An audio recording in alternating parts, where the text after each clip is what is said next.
संजय सिंह हैं आम आदमी पार्टी के, वो एक बार ट्वीट करते हैं, फिर नीट पेपर लीक पर तमाशा होता रहे और वो मुद्दा छाया रहे। ये स्थिति क्या सरकार को सूट करती है? सरकार ने तो सूट ये करती है, वो मुद्दा उन्हें ज़्यादा गंभीर है, मतलब ज़्यादा मासिस को कनेक्ट करने वाला मुद्दा राम मंदिर। बिल्कुल, वो ये मुद्दा इसलिए कि उसको हम टैकल कर सकते हैं। तो लोकसभा चुनाव में हो सकता है कि बड़ा मुद्दा हो, युवाओं का हो, लेकिन राम मंदिर मुद्दा भी बड़ा मुद्दा है, जिसकी वजह से वो लोग सत्ता में आए और घेराबंदी विपक्ष कर रहा है, तो जाहिर बात है वो उनके लिए ज़्यादा मुश्किल है। नीट पेपर लीक मसले पर धर्मेंद्र प्रधान के इस्तीफे को लेकर रार सड़क से लेकर संसद तक नजर आ रही है। संसद की अगर बात करें तो दोनों सदनों में नीट पेपर लीक का मामला गूंजा। इस बीच बात हम करेंगे अखिलेश यादव की, जो कि आज संसद में काफ़ी गुस्सा हो गए। संसद में अखिलेश को अंदर भी गुस्सा आया, जहां उनकी स्पीकर के साथ कुछ नोकझोंक हुई, और बाहर भी अखिलेश गुस्से में थे। अखिलेश गुस्से में क्यों थे? हमारे साथ हमारे सहयोगी अजीत खरे मौजूद हैं। आपसे समझना चाहेंगे अजीत जी कि आखिर अखिलेश इतना गुस्सा क्यों है? आखिर वो कौन सी परिस्थितियाँ रही सदन के पटल पर जिसकी वजह से उनको इतना गुस्सा आया?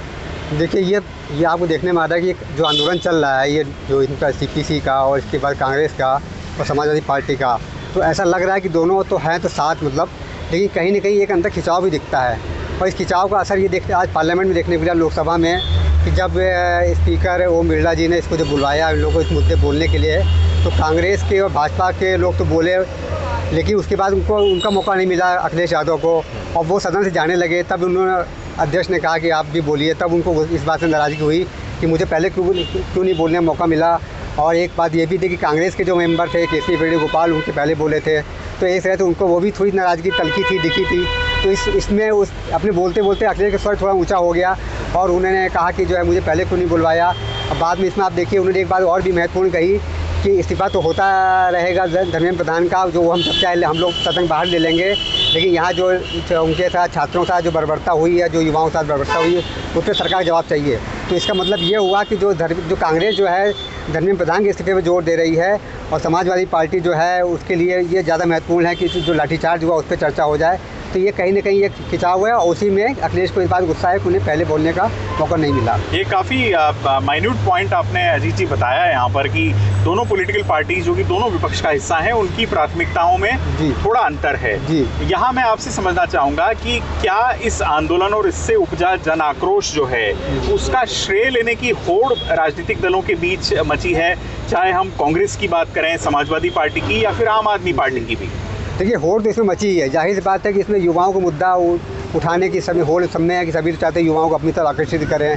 इसमें देखिए, आप पहले तो कांग्रेस को ही देख लीजिए कि वो पहले वो शामिल नहीं थी उस वाले मामले में, इनके जो कांग्रेस पार्टी का जो कार्यक्रम था, फिर बाद में अलग से उन्होंने कार्यक्रम किया। तो कहीं ना कहीं ये तक कुछ शेयर ना ले जाए दूसरे में, तो खिंचाव तो आपस में है। आम आदमी पार्टी कांग्रेस खुल की आलोचना कर रही है, समाजवादी पार्टी ने आलोचना कांग्रेस की नहीं की है, लेकिन कहीं ना कहीं अंतर खाने तो उनका खिंचाव दिखता है, और वो आज जो सामने आ भी गया। लेकिन आप आगे देखिए कि उनको एक आपत्ति ये भी है, समाजवादी पार्टियों की और दलों को भी, कि कांग्रेस ने अचानक ये पीएम आवास से जाने का जो इन्होंने धरना कल कार्यक्रम किया और किसी विश्वास में नहीं लिया, अचानक चले गए उसमें जो है। जबकि अखिलेश यादव के और पार्टी को ये शिकायत है कि हम लोग पहले बताए, हालांकि वो भी शामिल हुए बाद में, और अखिलेश यादव साथी गिरफ्तारी भी दी उन्होंने, लेकिन ये था कि कहीं पहले से ये तय नहीं हो पाया कि हम लोग साथी काम करेंगे।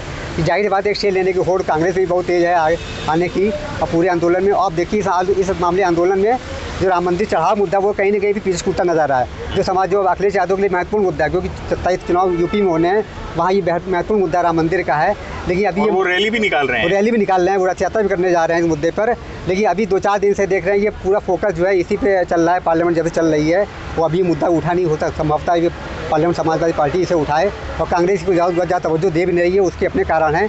तो जाहिर ज़्यादा मुद्दों को लेकर, उसकी कार्यशैली को लेकर, उठाने के तरीक़ों को लेकर कहीं ना कहीं विपक्ष में भी कहीं ना कहीं वो खिंचाव भी है, दूरी दिख रही है, और आज साफ दिख रही है इस पर। जी, और यहाँ मैं आपसे ये समझना चाहूँगा अजीत जी कि अखिलेश यादव के लिए उत्तर प्रदेश विधानसभा चुनाव बेहद महत्वपूर्ण है, उसकी वो तैयारी भी कर रहे हैं। आपने कहा राम मंदिर चढ़ावा चोरी के ऊपर वो एक रैली, एक रथ यात्रा निकालने की भी तैयारी कर रहे हैं। एक चीज़ तो इससे स्पष्ट होती है कि 2014 से पहले विपक्ष की एक तरह से सर्वमान्य अभिभावक के तौर पर जो कांग्रेस पार्टी नजर आती थी, वो इस वक्त नहीं है।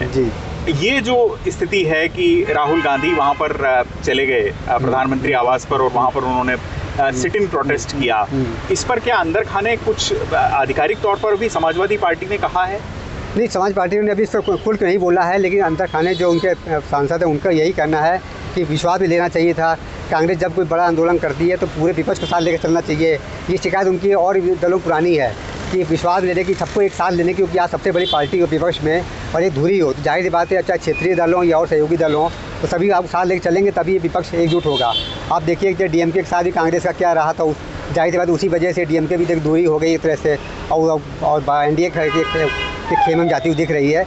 तो जाहिर सी बात है कोई लोग शिकायत रहती है, चाहे सीट बंटवारे को लेकर आई हो कि कांग्रेस बड़ी पार्टी से बड़ा दिल दिखाना चाहिए, वो कहीं ना कहीं छूटता नजर आता है। लेकिन कांग्रेस के पार्टी के अपने तर्क हैं, तो जाहिर सी बात है कि हम सबसे बड़ी पार्टी हैं और हर जगह हमारा है और बाकी कोई क्षेत्रीय पार्टी तो कमज़ोर हो रही हैं। तो जाहिर सी बात है ये क्लैश तो है, इंटरेस्टेड का क्लैश है। और इंटरेस्ट का ये जो क्लैश है वो ट्विटर पर भी, सोशल मीडिया पर भी नज़र आ रहा है। संजय जो सिंह है, संजय सिंह है आम आदमी पार्टी के, वो एक बार ट्वीट करते हैं, फिर जो कांग्रेस जनता पार्टी है वो उस बात का खंडन करती है, कांग्रेस कुछ और कहती है। बिल्कुल ये स्थिति बिल्कुल आम आदमी पार्टी भी कांग्रेस को भी निशाना बना रही है और कांग्रेस पार्टी लेकर भी डिफरेंसेस हैं, उनको कैसे डील किया जाए। जहाँ तक सरकार की बात है, सरकार भी देख रही है कि किसके हमें डील करना आसान रहेगा। कांग्रेस पार्टी जैसे जो आंदोलन अराजकता में बदल जाता है उसको लेकर, या फिर कांग्रेस जो पॉलिटिकल पार्टी है या सपा पॉलिटिकल पार्टी और पार्टियाँ उनके आंदोलन को सरकार के लिए टैकल करना आसान होता है। लेकिन एक पार्टी जो नॉन पॉलिटिकल टाइप की हो और उसका आंदोलन की अराजकता की ओर बढ़ते दिखाई दे, उसका अंदेशा हो, वो सरकार ज़्यादा मुश्किल होता है, जैसे हम लोगों ने अभी 2 दिन में देखा। जी। तो अब मैं एक इससे अलग सवाल आपसे अजीत जी आप करना चाहूँगा, जो कि आप अपने पॉलिटिकल सेंस का प्रयोग करके उसका जवाब दीजिए कि सरकार को कौन सी स्थिति मुफीद पड़ती है। नीट पेपर लीक पर तमाशा होता रहे और वो मुद्दा छाया रहे, ये स्थिति, और इसकी आड़ में जो राम मंदिर चढ़ावा चोरी का मुद्दा है वो कहीं ना कहीं इक्लिप्स हो जाए, ढक जाए, ये स्थिति क्या सरकार को सूट करती है? सरकार ने तो सूट ये करती है, वो मुद्दा उनके ज़्यादा गंभीर है। ये कौन सा वाला? ये राम मंदिर मुद्दा वाला, चढ़ावा चोरी वाला, वो उनके लिए ज़्यादा सेंसिटिव मुद्दा है, क्योंकि उनके जो माल संगठन RSS है उसके लिए भी एक बड़ा सेटबैक भी है। तो वो जाहिर एक बात है वो मुद्दे को उतना तूल नहीं देना चाहते। नीट वाला परीक्षा वाला मामला आज का नहीं, पहले का भी है। पहले भी नीट पेपर परीक्षा चोरी हुई थी तब भी ये मुद्दा उठा था, मामला हुआ था। तो जाहिर सी बात है कि वो जानते हैं कि ये इस मुद्दे को हम क्या टैकल कर सकते हैं। मतलब ज़्यादा मासिस को कनेक्ट करने वाला मुद्दा राम मंदिर। बिल्कुल, वो ये मुद्दा इसलिए कि उसको हम टैकल कर सकते हैं। वो जब चाहे धर्मेंद्र प्रधान इस्तीफा ले सकते हैं, जब चाहे कुछ उसमें बदलाव कर सकते हैं, करेंगे भी, आगे करेंगे जो करेंगे। जाहिर सी बात है कि वो तो प्रेस्टीज इशू बना हुआ है, लेकिन वो हिंदू करें। लेकिन उनका वो बड़ा मुद्दा है जो मास हिंदुओं को जो आप सेंटिमेंट्स हैं उसको आप कैसे करेंगे। वो आप 24 के लोकसभा चुनाव का असर देख चुके हैं, रिजल्ट देख चुके हैं। तो जाहिर बात है वो उनकी ज़्यादा चिंता विषय है, खासतौर से यूपी के चुनाव होना अगले साल। तो लोकसभा चुनाव में हो सकता है कि बड़ा मुद्दा हो, युवाओं का हो, जनजी का मुद्दा तो है, जाहिर है, उससे इनकार नहीं किया सकता। लेकिन राम मंदिर मुद्दा भी बड़ा मुद्दा है, जिसकी वजह से वो लोग सत्ता में आए और 22 में उन्होंने उसका वही कराया, मंदिर का निर्माण भी कराया, सब कराया। अब उसी पे उनको इस तरह के घेराबंदी विपक्ष कर रहा है, तो जाहिर बात है वो उनके लिए ज़्यादा मुश्किल है। लेकिन अभी उनके लिए ठीक है कि यही मुद्दा चल रहा है, तो मुद्दा अभी फ़िलहाल वो ठंडे में है। तो बहुत सारी दिलचस्प राजनीति यहाँ पर है और बहुत सारे राजनीति के रंग हैं अलग अलग, जिनका जिक्र अजीत खरे हमसे कर रहे थे। फिलहाल शुक्रिया अजीत जी इस जानकारी के लिए। बात बिल्कुल साफ है, अभी नीट पेपर लीक का मुद्दा छाया रहेगा और सरकार को कोई न कोई समाधान ज़रूर निकालना होगा, न सिर्फ सड़क पर बल्कि संसद में भी। अभी के लिए मेरे साथ इतना ही। इस वीडियो को लाइक करें, हमारे चैनल को सब्सक्राइब करें। मुझे दीजिए इजाज़त, नमस्कार। अगर आप ये वीडियो YouTube पर देख रहे हैं तो हमारे चैनल को सब्सक्राइब कर बेल आइकन दबाएं और Facebook पर देख रहे हैं तो हमारे पेज को लाइक करें।